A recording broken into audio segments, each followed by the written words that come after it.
Bonjour et bonsoir à tous.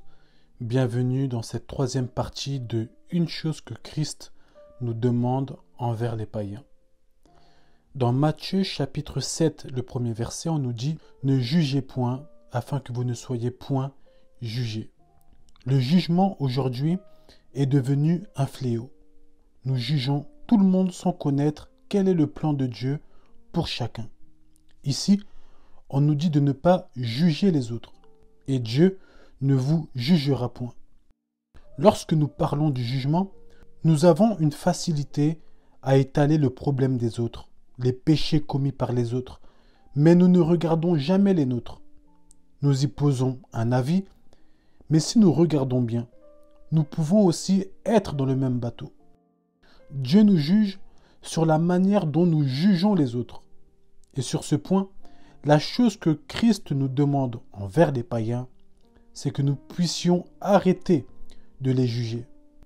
Si le Seigneur nous demande de ne pas les juger, c'est parce que c'est à lui de le faire, lui qui est sans défaut et sans reproche.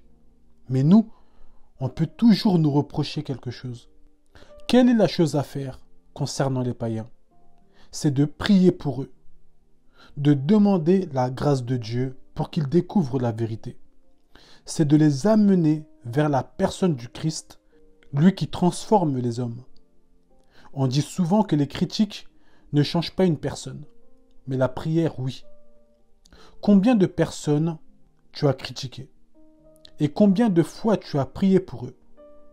Combien de personnes tu as jugées? Et toi, tu es sans reproche? Dans Jean chapitre 8, le verset 3 à 7, on nous dit « Alors les scribes et les pharisiens amenèrent une femme surprise en adultère. Et la plaçant au milieu du peuple, ils dirent à Jésus, « Maître, cette femme a été surprise en flagrant délit d'adultère.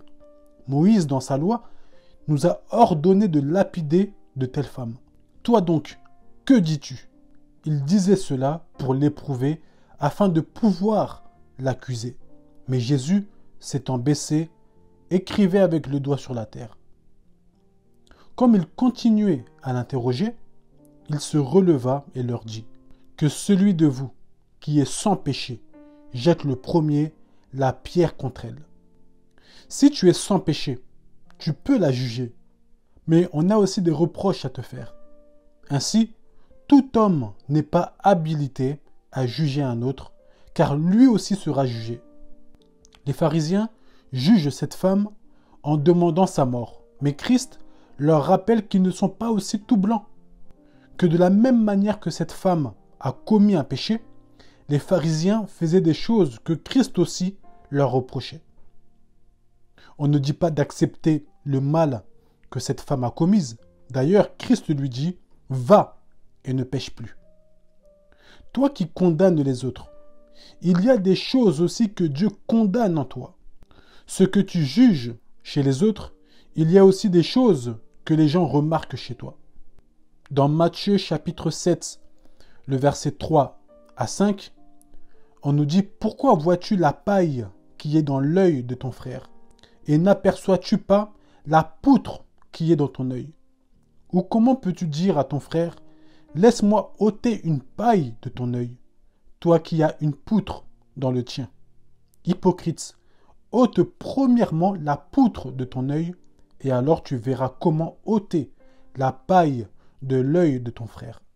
Dans ces passages, on parle de deux choses sur lesquelles j'aimerais m'exprimer. On parle de la paille et on parle de la poutre. La poutre est plus lourde que la paille. Mais c'est celui qui a la poutre qui juge celui qui a la paille. En d'autres termes, celui qui vit dans un plus grand péché juge celui qui vit dans un petit péché. Bon, je ne dis pas qu'il y a un petit péché et un grand péché. Le péché reste le péché, peu importe la chose. Mais ce que je veux dire, c'est que celui qui juge l'autre, Dieu lui reproche autant de choses que celui qui a la paille. Pour imaginer cela, tu juges les autres. Mais toi-même, tu as des problèmes de colère. Tu juges les autres. Mais toi-même, tu es menteur. tu juges les autres, mais toi-même, tu voles au travail. Et quand le Seigneur dit d'ôter premièrement la poutre de ton œil, cela veut dire que avant de regarder les problèmes des autres pour y mettre des commentaires, regarde d'abord ta propre vie et règle tes problèmes de péché. Dans Jean chapitre 7, le verset 24, on nous dit ne jugez pas selon l'apparence, mais jugez selon la justice. En d'autres termes, ne jugez pas d'après ce que vous voyez. Juger par l'apparence est très courant dans cette génération, au point où un riche peut être pris pour un pauvre juste à cause de son habillement. Et beaucoup jugent par l'apparence. Tu dis que cette femme n'est sûrement pas un enfant de Dieu, car elle possède des tatouages. Mais si dans son passé, elle avait fait toutes ces choses, mais qu'un jour, elle vient à la repentance, est-ce que les tatouages vont disparaître en même temps? Lorsque tu vois quelqu'un fumer, tu te dis sûrement encore des païens, alors que cette personne est enfant de Dieu. Elle a juste un problème de cigarettes et prie tous les soirs afin que le Seigneur la délivre de cela. Mais elle croit en Jésus-Christ. De la même manière que tu as des problèmes de péché, elle a des problèmes de cigarettes. La différence, c'est que toi, ton péché est caché, mais elle, son péché est visible. Tu vois un homme musclé, forcément, c'est un bagarreur. Qui a dit que les enfants de Dieu étaient tous minces? En soi, ce que je veux dire, c'est que nous jugeons à l'apparence alors que nous ne connaissons même pas la réalité des choses. Si nous faisons l'évangélisation et que nous gagnons des délinquants au Seigneur, le lendemain pour les baptiser, ils viendront dans quel état? Ils viendront avec leurs tatouages plein le visage, plein les bras, mais avec un cœur sincère et dévoué à Dieu. Mais au lieu de se réjouir des âmes qui sont gagnées, nous regardons l'apparence de ces personnes et nous faisons des commentaires. Dans Luc chapitre 5, le verset 32, on nous dit « Je ne suis pas venu appeler à la repentance des justes, mais des pécheurs. » Le Seigneur dit qu'il est venu appeler ceux qui se reconnaissent pécheurs pour qu'ils changent leur vie.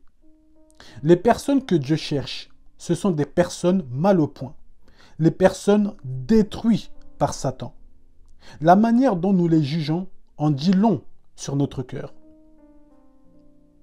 Dans Romains chapitre 2, le premier verset, on nous dit « Ô homme, qui que tu sois, toi qui juges, tu es donc inexcusable, car en jugeant les autres, tu te condamnes toi-même, puisque toi qui juges, tu fais les mêmes choses. » Ici, on dit clairement « Tu te condamnes toi-même, puisque toi qui juges, tu fais les mêmes choses. » Et c'est cela qui est étonnant. Tu parles sur l'autre.